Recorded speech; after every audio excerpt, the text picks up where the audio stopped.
ஒரு மனிதனோட வாழ்க்கையில் இன்பம் வருவதற்கும் துன்பம் வருவதற்கும் காரணம் இந்த ஒரு விஷயமும் இருக்குது. அது என்ன அப்படின்னு பார்த்தா, ஒரு மனிதன் இன்பமான இல்லை துன்பமான வாழ்க்கையை வாழ அவங்க பிறக்கிற ராசி நேரம் இதை வச்சு நாம் தெரிஞ்சுக்கலாம். ஜோதிட சாஸ்திரத்தில் இந்த ஒரு விஷயத்தை நம்ம தெளிவாக புரிஞ்சுக்க முடியும். அந்த வகையில் பாருங்கள், இன்பங்களையும் நிறைந்த செல்வ வாழ்க்கையும் அனுபவிக்கக்கூடிய யோகம் இயல்பிலேயே கொண்டது துலாம் ராசி. இப்படி இருக்கக்கூடிய துலாம் ராசிக்காரங்க, உங்களோட வாழ்க்கையிலேயே கஷ்டங்கள் வருது, துன்பங்கள் வராமல் இருக்க என்ன செய்யணும்? உங்களோட வாழ்க்கையில் சிறப்பான உயர்வையும் நன்மையும் பல அதிர்ஷ்டங்களையும் பெற என்ன பரிகாரம் செய்யணும் அப்படிங்கிற ஒரு முக்கியமான விஷயத்தை உங்களுக்காக இப்போ இந்த பதிவில் நாங்கள் சொல்லியிருக்கோம். இந்த பதிவு துலாம் ராசி அன்பர்களை பொறுத்த வரைக்கும் ஒரு பயனுள்ள பதிவு அப்படின்னு கூட சொல்லலாம். ஸோ ஸ்கிப் பண்ணாமல் முழுமையாக பாருங்கள். உங்களோட வாழ்க்கையில் நீங்கள் வெற்றி நிலையை பெற என்ன செய்யணும் அப்படிங்கிற ஒரு முக்கியமான விஷயத்தை உங்களுக்காக இப்போ இந்த பதிவில் சொல்லியிருக்கோம். அதுக்கு அதே போல தான் இந்த வாரத்தோட கிரகம் இப்போ எப்படி இருக்குது, அதனோட என்ன விஷயம் உங்களோட வாழ்க்கையில் மாற்றத்தை ஏற்படுத்தும். அதாவது துலாம் ராசி அன்பர்களை பொறுத்த வரைக்கும் இந்த வாரத்தில் நீங்கள் நினச்ச காரியங்கள் அது போலவே சரியாக நடக்குமா? உங்களுக்கு பலமாக என்ன அமையும், பலவீனமாக என்ன நடக்கும், எந்த விஷயத்தில் நீங்கள் கவனமாக இருக்கணும், இது குறித்து முழுமையான தகவலையும் வாங்க நாம் இப்போ விரிவாக பார்க்கலாம். துலாம் அப்படின்னு சொல்லும்போது பாருங்கள், உங்கள் ராசி அதிபதி சகல கலைகளுக்குமே அதிபதியான சுக்கிரன். பெரும்பாலும் பாருங்கள், இந்த சுக்கிரன் அதிபதியாக கொண்டவங்க எப்பொழுதுமே சிறப்பான உயர்வு, எண்ணிய செயலில் வெற்றி, இது எல்லாமே பெறக்கூடியவங்களாக இருப்பீங்க. நீங்கள் எல்லா வகையிலுமே சிறப்பான உயர்வு பெற உங்கள் ஜாதகம் எப்பவுமே பயனுள்ளதாக இருக்கும். அது எளிமையாக தெரிஞ்சுக்கணும்னு நினச்சா டிஸ்கிரிப்ஷனில் பாருங்கள், ஜோதிடரோட நம்பர் கொடுத்துருக்கோம். அந்த நம்பருக்கு நீங்கள் எங்கே இருந்தாலும் சரி ஃபோன் பண்ணாலே போதும். நீங்கள் ஜாதகம் இப்போ எளிய முறையில் தெரிஞ்சுக்கலாம். எல்லா வகையிலுமே சிறப்பான உயர்வை இதனாலையும் பெற முடியும். ஜோதிட சாஸ்திரத்தில் குறிப்பிட்டிருக்கக்கூடிய ராசி கட்டத்தில் இந்த துலாம் ராசி 7வது ராசியாக வருது.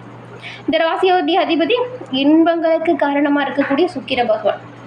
துலாம் சுக்கிர பகவான் ஆட்சி வீடாகவும் இருக்குது. இதனால் பாருங்கள், இந்த ராசியில் பிறக்கக்கூடிய நபர்கள் பெரும்பாலும் குடும்பம் ஓரளவுக்கு வசதி படைத்ததாக இருக்கும். இந்த ராசியில் பிறந்த ஆண் மற்றும் பெண் நல்ல ஒரு தோற்றப்புலிவோடு இருப்பீங்க. மற்றவங்களை கவர்ந்து இழுக்கக்கூடிய அளவுக்கு உங்களோட பேச்சு திறமை இது எல்லாமே இருக்கும். இதுக்கு துலாம் ராசிக்காரங்க உங்களோட வாழ்க்கையில் எப்பொழுதுமே சீரும் சிறப்புமாக வாழணும், துன்பம் இல்லாமல் நல்ல ஒரு உயர்வான வாழ்க்கையில் இருக்கணும், நன்மைகளை உங்களோட வாழ்க்கையில் வரணும் அப்படின்னு இந்த பரிகாரம் கண்டிப்பாக உதவி செய்யும். அது என்ன அப்படின்னா, துலாம் ராசிக்காரங்க உங்களோட வாழ்க்கையில் நன்மைகளை அதிகம் ஏற்பட உங்களோட வீட்டில் வெள்ளிக்கிழமைகளில் மகாலட்சுமி யோகம், குபேரர் யாகம் பண்ணுறது நல்லது. அதே போல் வெள்ளிக்கிழமையில் உங்கள் வீட்டில் லட்சுமி மற்றும் குபேர படங்களுக்கு வழிபாடு செய்கிறது சிறப்பான உயர்வு ஏற்படுத்தும். கோயிலுக்கு கூட போகலாம், முடியாதவங்க வீட்டில் கூட புகைப்படங்களை வைத்து வழிபாடு செய்யலாம். அப்படி வழிபாடு செய்யும் பொழுது சின்ன கற்கண்டுகள் இருக்குல்ல, அது நெய்வேத்தியமாக வச்சு தூபங்கள் கொளுத்தி லக்ஷ்மி குபேரன் மந்திரத்தை 108 முறை துதித்தே நீங்கள் வணங்கி வருவதால் நன்மையும் நல்ல ஒரு உயிரும் எல்லா வகையிலுமே பெறலாம். அதுக்கப்புறம் கோயிலுக்கு போய் நவகிரக சன்னதியில் சுக்கிர பகவான் இருப்பார் இல்லையா, அதாவது உங்கள் ராசி அதிபதி சுக்கிர பகவான், அவருக்கு மல்லிகைப்பூ சமர்ப்பணம் செய்து சர்க்கரை கற்கண்டு இதில் ஏதாச்சும் நெய்வேத்தியமாக வச்சு நெய் தீபமேற்றி சுக்கிர பகவானோட மந்திரங்களை துதித்து நீங்கள் வணங்கி வாருங்கள். கண்டிப்பாக உங்களோட வாழ்க்கையில் சிறப்பான உயர்வு, நன்மை, அதிர்ஷ்டங்கள் எல்லாமே வந்து சேரும். வருடத்தில் ஒரு முறையாச்சும் நீங்கள் கண்டிப்பாக சுக்கிர பகவான் தலமாக இருக்கக்கூடிய கஞ்சனூர் கோவிலுக்கு போய் சுவாமி தரிசனம் செய்யணும். உங்கள் பேரில் அர்ச்சனை செஞ்சுட்டு வாங்க. சிறப்பான உயர்வு, தொழிலில் வெற்றி இது எல்லாமே வரும். அப்படி நீங்கள் கஞ்சனூர் போய் உங்கள் ராசி அதிபதியாக இருக்கக்கூடிய சுக்கிரனை வழிபாடு செய்கிறீங்க அப்படின்னா வெள்ளிக்கிழமையில் சுவாமி வழிபாடு செய்கிற மாதிரி பிளான் பண்ணிப்போங்க. இதுதான் சிறப்பான உயர்வை கண்டிப்பாக கொடுக்கும். சுக்கிர பகவான் பெண்கள் மற்றும் விலங்குகள் மீது ஆதிக்கம் செலுத்தும் ஒரு கிரகம். இதனால் நீங்கள் என்ன பண்ணலான்னா, வசதி குறைந்த பெண்கள் இருக்காங்க இல்லையா, அவங்களுக்கு என்ன விஷயம் தேவைப்படுது அப்படின்னு அதை நீங்கள் தானமாக வழங்கலாம். ஆடை, உணவு இந்த மாதிரி தானம் கொடுக்கறது நல்லது. அதே போல் பசுமாடு, நாய், குரங்கு, பறவைகளுக்கு இந்த மாதிரி உயிரினங்களுக்கு நீங்கள் உணவு கொடுக்கறதுமே சுக்கிர பகவானின் கருணையை உங்கள் மீது கருணையான பார்வை உங்கள் மீது பட்டு உங்கள் சுக்கிர தோஷத்தை நீக்கும் அமைப்பை ஏற்படுத்தும். உங்கள் வீட்டு பெண்களையோ அல்லது மற்ற பெண்களையோ இந்த துலாம் ராசிக்காரங்களாம் திட்டவே கூடாதுங்க. திட்டுறது, அடிக்கிறது, அவமானம் செய்கிறது இதெல்லாம் செய்யவே கூடாது. இது சுக்கிரனோட அருளை பெற்றுத்தராது. அதனால தான் சுக்கிரனோட அருளும் லட்சுமி தேவியின் அருளாசியும் உங்களுக்கு கிடைத்து பொருளாதார ரீதியாக நல்ல ஒரு நன்மைகள் உண்டாகணும் அப்படின்னா நீங்கள் இந்த பெண்களை திட்டுறது, அடிக்கிறது இதெல்லாம் தவிர்க்கணும். அதே போல் கோவில்கள், மடங்கள் இதுக்கெல்லாம் போகிறீங்கன்னு வச்சுக்கோங்களேன், வெள்ளிக்கிழமை அன்னைக்கு வெள்ளை நிற வெண்ணெய் கட்டிகளையும் பசும்பால், வெள்ளை நிற பசும்பால் இருக்கு இல்லையா, இது தானமாக கொடுங்க. இது ரொம்பவுமே நல்லது. இது கேட்குறதுக்கு சின்ன சின்ன விஷயம் போல் தோணும். இதை செஞ்சு பாருங்கள், சிறப்பான உயர்வு, நன்மை எல்லாமே பெறுவீங்க. உங்களுக்கு உரிய ராசி நிறம் கூட வெள்ளை தான். வெள்ளை நிற பொருட்களை நீங்கள் தானம் கொடுக்கறது சிறப்பான உயர்வு, நன்மை ஏற்படுத்தும். சுக்கிரனோட அம்சத்தை உங்களுக்கு அதிகரித்து தரும். எல்லா வகையிலுமே சிறப்பான உயர்வு பெற முடியும். உங்களுக்கு சுக்கிரன் பிடிக்கும் அப்படின்னா ஓங்கம் சுக்கிர பகவானை போற்றி அப்படிங்கிற மந்திரத்தை மறக்காமல் 3 முறை பதிவிடவும் செய்யுங்க. சுக்கிரனோட அருளாசியோட உங்களோட வாழ்க்கையில் நீங்கள் நினச்ச எல்லா விஷயங்களும் கிடைக்கப்பட்டு நலமுடன் வாழ உங்களுக்கு வாழ்த்துக்களையும் உங்களுக்காக இறைவன் கிட்ட நாங்கள் பிரார்த்தனையும் செஞ்சுக்கிறோம். சரி வாங்க, நம்ம இப்போ இந்த வாரத்தோட கிரக சூழல் எப்படி இருக்குது, என்ன விஷயம்லாம் உங்களோட வாழ்க்கையில் நீங்கள் நினச்சது போல நடக்கும், எந்த விஷயத்தில் நீங்கள் கவனமாக செயல்படணும் அப்படிங்கிற ஒரு முழுமையான தகவலையும் நாம் இப்போ விரிவாக பார்க்கலாம். துலாம் ராசி, இதில் பாருங்களேன், சித்திரை 3 4ஆம் பாதம், சுவாதி விசாகம்ல 1 2 3ஆம் பாதம் இருக்குது. உங்களுக்கு இந்த வாரத்தோட கிரக அமைப்புகளை பார்க்கும் பொழுது பஞ்சமஸ்தானத்தில் பாருங்கள், புதன் மற்றும் ராகு 2 கிரகங்களும் ஒரு சேர அமைஞ்சிருக்கு. அடுத்து ருண ரோகஸ்தானம், இங்கே சூரியன் செவ்வாய் சனி பகவான் இருக்காங்க.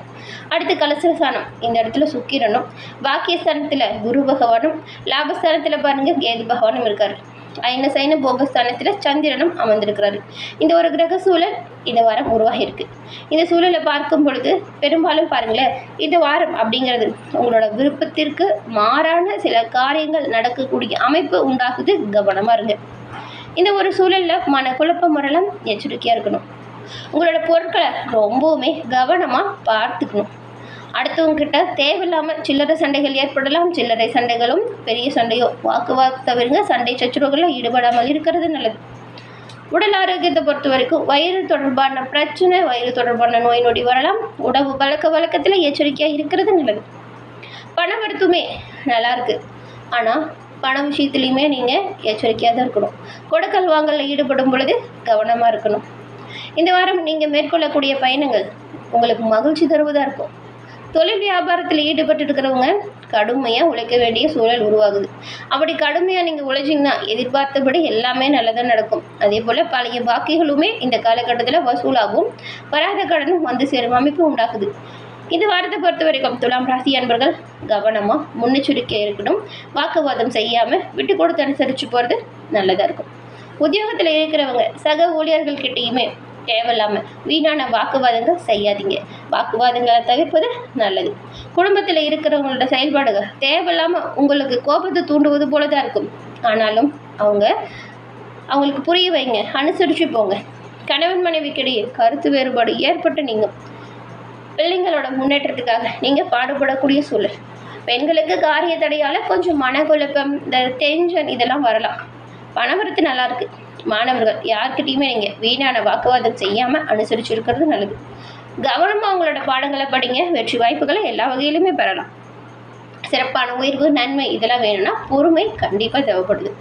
இந்த சித்திரை, சுவாதி, விசாகம் இந்த 3 நட்சத்திரக்காரங்களுக்கும் இந்த வாரத்தின் அமைப்புகளால் என்ன மரண விளைவுகள் ஏற்பட போகுது அப்படிங்கிறத நம்ம விரிவாக பார்க்கலாம். முதல்ல சித்திரை நட்சத்திரத்தில் 3 4ஆம் பாதம் இருக்குது. இந்த வாரம் எல்லா காரியங்களுமே உங்களுக்கு நல்லா நடக்கும். கவனமாக எச்சரிக்கையாக இருந்தால் முக்கிய நபர்களின் சந்திப்பும் அவங்களால தக்க சமயத்தில் உங்களுக்கு பிரச்சனையிலிருந்து விடுபடக்கூடிய உதவியும் கிடைக்குது. உடல் ஆரோக்கியம் உங்களுக்கு நல்லா இருக்குது. மனதில் புது தைரியம், தன்னம்பிக்கை உருவாகுது. சுய நம்பிக்கை உண்டாகுது. நீங்கள் எடுத்து செய்கிற ஒவ்வொரு காரியத்திலையுமே பாருங்கள், அதை சிறப்பாக செஞ்சு முடித்து எதிர்பாராத திருப்பங்கள் ஏற்படும். தொழில் வியாபாரத்தை பொறுத்த வரைக்கும் நல்ல ஒரு முன்னேற்றம் சித்திரை நட்சத்திரக்காரங்களுக்கு ஏற்பட வாய்ப்பு இருக்குது. அதே போல் வியாபாரம் தொடர்பான செலவு கொஞ்சம் அதிகரிக்கும். உத்தியோகத்தில் இருக்கிறவங்க முக்கிய பொறுப்பு உங்களுக்கு கிடைக்கும். உங்களுடைய செயல்திறன் இப்போ அதிகரித்து காணப்படும். எல்லா வகையிலுமே சிறப்பான உயர்வு சித்திரை நட்சத்திரக்காரங்களுக்கு இருக்குது. முன்னெச்சரிக்கையாக செயல்படுங்க, கவனமாக இருங்க. எல்லா வகையிலுமே நீங்கள் நினச்சது நடக்கும், தொட்டது துளங்கும்.